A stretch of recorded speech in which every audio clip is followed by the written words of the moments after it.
Jangan lupa subscribe YouTube channel Metro TV News dan jangan lupa nyalakan notifikasinya. Kata miris yang mungkin pantas disandingkan bagi dua orang bocah yang memparodikan lagu Indonesia Raya dan kemudian mengunggahnya ke media sosial. Tidak hanya itu, salah satu bocah tersebut malah menggunakan akun mengatasnamakan negara tetangga yang semua membuat gaduh jagat maya netizen Indonesia, termasuk berpotensi membahayakan hubungan Indonesia dengan negara lain. Dengan ada kasus semacam ini, di manakah rasa kebangsaan yang ditanam sejak usia dini? Kita akan membahasnya bersama dengan Komisioner KPAI, Margaret Aliatul Maimunah, dan Gubernur Lemhamnas Legend Purnawirawan Agus Wijoyo.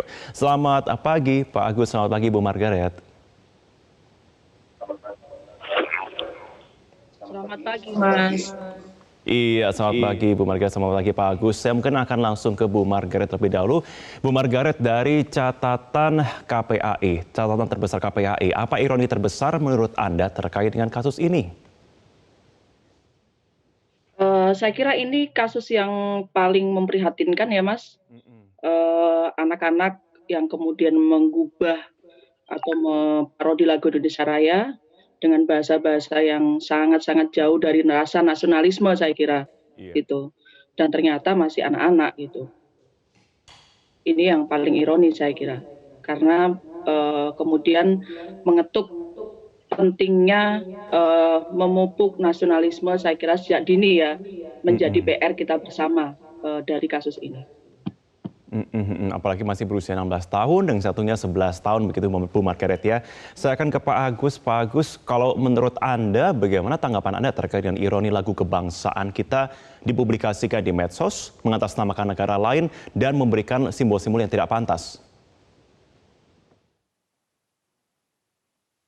Ya, kejadian tersebut patut untuk membuat kita terkejut ya. Seperti tadi juga disampaikan oleh Ibu dari KPAI, kita perlu untuk menggali latar belakangnya sebelum kita jumping into conclusions, gitu ya.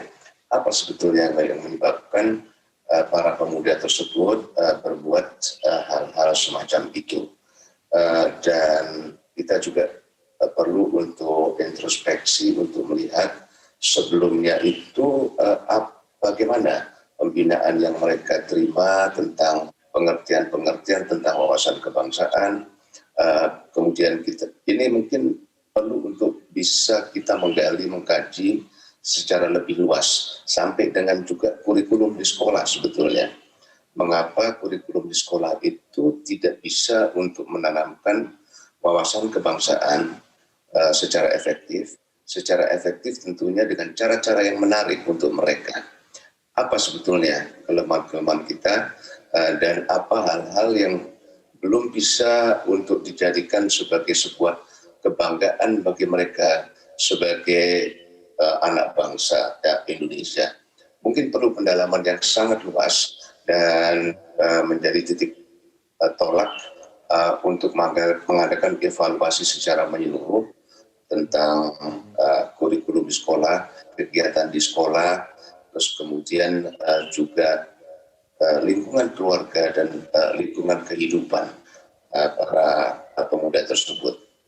Oke, kalau menurut Anda dari Lemhamnas sendiri, apakah sebenarnya sejauh ini sudah cukup untuk pendidikan ataupun edukasi terkait dengan cinta negara dan juga menghormati lambang bangsa sejauh ini di Indonesia? Yang jelas di Lemhanas itu, core dari Lemhanas yang dibekalkan kepada peserta itu adalah mahasiswa dalam pengertian umum, itu adalah konsensus dasar kebangsaan terdiri dari Pancasila, Undang-Undang Dasar Negara Republik Indonesia 1945, kemudian Negara Kesatuan Republik Indonesia, dan semangat atau roh yang terkandung di dalam sesanti Bhinneka Tunggal Ika. Kemudian juga dengan implementasinya paradigma nasional melalui wawasan Nusantara dan ketahanan nasional. Itu kita bekalkan, tapi juga bahwa yang paling lama itu 7 bulan.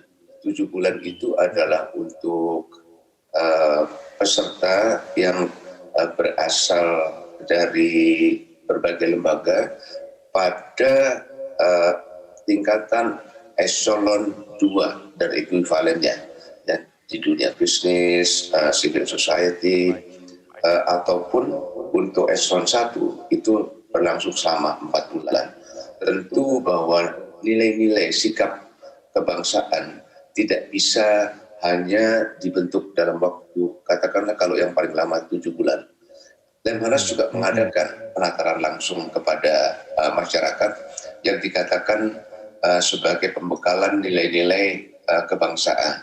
Itu langsung ke masyarakat, dan bahkan Lemhanas mengirimkan tim-tim ke daerah, dan peserta-pesertanya itu kita mintakan dari lembaga-lembaga di daerah, Pemda, kemudian TNI, Polri, dan lain-lain. Tentu nilai-nilai kebangsaan dan wawasan kebangsaan tidak bisa hanya dibentuk katakanlah di dalam pendidikan yang paling lama itu 7 bulan saja. Dia harus merupakan cerminan totalitas dari kehidupan sehari-hari seorang warga negara yang melingkupinya, termasuk hal-hal yang setiap hari dia amati, dia rasakan, dia baca melalui media yang ada. Dan juga kita mendapat tantangan baru dengan adanya media sosial, dan terbukti hal ini bersifat lintas batas negara yang bisa berhubungan satu sama lain. Ini merupakan tantangan bagi kita semua, bagaimana kita bisa untuk mengendalikan itu semuanya dan menumbuhkan wawasan kebangsaan, sebuah sikap bangga akan bangsa kita yang bisa dicerminkan dalam sikap sehari-hari. Baik Pak, kita akan lanjutkan lagi usai jeda Pak Agus, karena kita akan jeda terlebih dahulu. Nanti saya akan kembali kepada Anda dan juga Ibu Margaret. Pemirsa, tetaplah bersama kami di Metro Pagi Prime Time. Kita lanjutkan perbincangan kita, Pak Agus. Tadi kami potong sebelum jeda, tapi pertanyaan saya adalah kepada Anda, seberapa besar potensi ironi tadi itu bisa meretakkan hubungan kedua negara? Ya, tentu ini punya pengaruhnya, tetapi tentu lebih besar pada pihak Indonesia, ya, karena lain itu tempatan dan oleh suatu batas negara. Jadi artinya kita yang patut malu, dan perbaikan itu lebih banyak menjadi tantangan di pihak kita. Hubungan dua negara saya lihat juga sudah cukup baik dengan respon yang diberikan oleh aparat penegak hukum di daerah tempat kejadian itu terjadi. Pada sisi yang lain, kalau tidak salah di Brunei Darussalam, kemudian hal ini sudah mendapatkan respon yang baik oleh aparat penegak hukum setempat.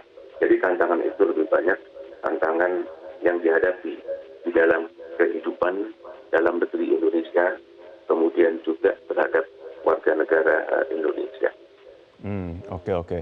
Saya akan ke Bu Margaret. Bu Margaret, ini sangat jelas sebuah oknum anak ini seperti piawai dalam mengakses gadget, kemudian editing video, bahkan dipublikasikan. Menurut Anda ini karena lemah literasi atau justru karena saking ingin mendapatkan atensi media sosial?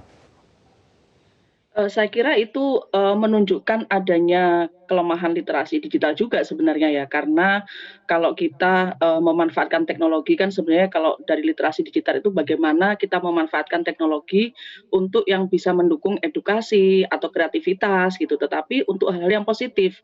Nah, sementara ini piawai tapi kemudian mengarah kepada hal yang negatif. Nah, di sini dari kasus ini sebenarnya kita bisa mengambil pelajaran bahwa betapa pentingnya ada pendampingan dan pengawasan dari orang tua terkait bagaimana anak dalam penggunaan gawai atau mengakses internet ya, sehingga kemudian anak-anak ini bisa diarahkan untuk betul-betul memanfaatkan teknologi untuk hal-hal yang positif, yang betul-betul mendukung pendidikan mereka, mendukung mereka untuk bisa berkreativitas gitu. Jauh dari tindakan-tindakan semacam ini, atau justru malah terlibat pada berbagai bentuk kejahatan cyber. Itu sebenarnya kan fungsi dari ini gitu, literasi digital saya kira. Jadi ini Oke. betul-betul orang tua nggak boleh abai, atau sebaliknya orang tua nggak boleh hanya cuma sekedar ketika anak minta gawai atau gadget, orang tua kasih aja tanpa ada komitmen dari orang tua dengan anak ya terkait dengan penggunaan gadget itu sendiri. Misalnya meliputi berapa lama gadget itu boleh dimainkan oleh anak, kemudian di mana gadget itu boleh dimainkan oleh anak, karena seyogianya gadget itu tidak dimainkan oleh anak di kamar, karena jauh dari pantauan orang tua. Sebaiknya gadget itu misalkan boleh diakses atau dipergunakan oleh anak ketika di ruang keluarga, sehingga orang tua bisa memantau. Yang berikutnya, orang tua juga perlu memantau konten apa yang diakses oleh anak nih. Anak ini sangat piawai ya, berarti dia bisa mengakses berbagai macam strategi atau cara di gadgetnya itu kan, gitu. Tetapi karena orang tua tidak melakukan pendampingan dan pengawasan, sehingga kemudian ini menjadi mengarah kepada hal yang negatif. Pendampingan, pengawasan, dan ketika anak pada usia 16 tahun, pasti dia sudah bermedia sosial. Di sini juga sangat penting orang tua bisa menjadi teman bagi anak di media sosial. Karena orang tua harus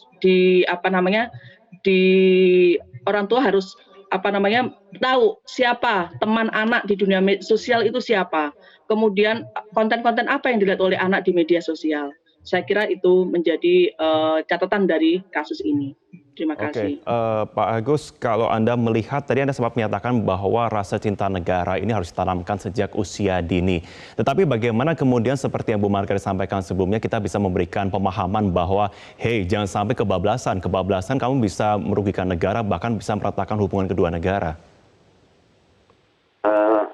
Ya, tentunya informasi itu seyogyanya bisa didapat oleh seorang anak pada saat-saat awal, dan di mana itu disampaikan, apakah itu di dalam salah satu mata pelajaran yang diberikan di dalam kerangka tadi literasi teknologi, dan kita juga harus sadar kita tidak boleh menganggap enteng bahwa hal itu harus diberikan sedini mungkin, karena sekarang seorang anak pada usia yang sangat muda sudah bisa untuk mendapatkan dan mengoperasikan alat-alat atau gadget-gadget yang ada tersedia gitu. Saya rasa itu kemudian juga keluarga, walaupun juga ini merupakan tantangan ya, dengan perkembangan sekarang ini, di mana tentu pasti orang tua itu mempunyai usia yang jauh lebih tua dari anaknya. Sehingga di dalam literasi teknologi tergantung juga lingkungannya, biasanya anak-anak ini lebih maju di dalam penguasaan literasi teknologi ini. Ini yang menjadi persoalan juga, walaupun kita sangat mengharap peran dari keluarga, terutama orang tua dalam membina dan mengawasi anak-anak itu di dalam menggunakan gadget-gadget tersebut gitu. Ini semuanya tantangan. Kalau tadi adalah disampaikan melalui jalur pendidikan formal, bisa juga disampaikan melalui jalur pendidikan non formal. Oke.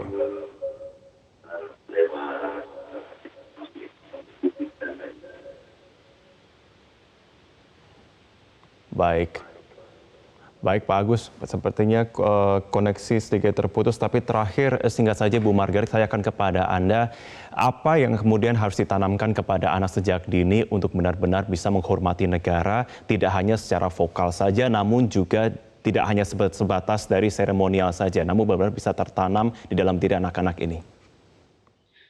Saya kira penting sekali untuk bagaimana bisa memupuk rasa cinta tanah air, nasionalisme kepada anak sejak dini ya. Dan ini bisa dilakukan melalui berbagai strategi. Misalnya bisa masuk ke kurikulum sekolah, muatan-muatan nilai Pancasila tentang nasionalisme, tidak hanya sekedar sebagai sebuah pelajaran, tetapi di sekolah pun juga melakukan internalisasi nilai-nilai Pancasila yang ada. Kemudian yang berikutnya, anak juga disampaikan terkait dengan keanekaragaman Indonesia, bahwa Indonesia ini ada berbagai perbedaan, tetapi harus tetap dalam bingkai Bhinneka Tunggal Ika. Kemudian menanamkan cerita-cerita sejarah. Kemudian yang tidak kalah penting adalah memupuk anak-anak untuk bagaimana mencintai produk-produk Indonesia. Kemudian mempopulerkan nasionalisme melalui berbagai strategi, misalnya melalui event musik, event olahraga, misalnya event pendidikan, itu menjadi sangat penting. Ada jargon-jargon yang itu adalah jargon-jargon singkat tentang bagaimana kita mencintai tanah air kita. Itu sangat penting saya kira. Di mall-mall, di area publik itu sangat penting. Ada jargon-jargon singkat yang itu menunjukkan atau mengingatkan kembali kepada anak-anak pentingnya supaya anak itu bisa menimbulkan atau terbangun cinta tanah air Indonesianya. Terima kasih, Mas. Sudah kami catat poin-poinnya. Terima kasih atas pembahasan pada pagi hari ini. Komisioner KPAI Margaret Aliatul Maimunah dan Gubernur Lemhanas Lejen Purnawirawan Agus Wijoyo sudah bergabung bersama kami dalam Metro Pagi Prime Time. Selamat pagi.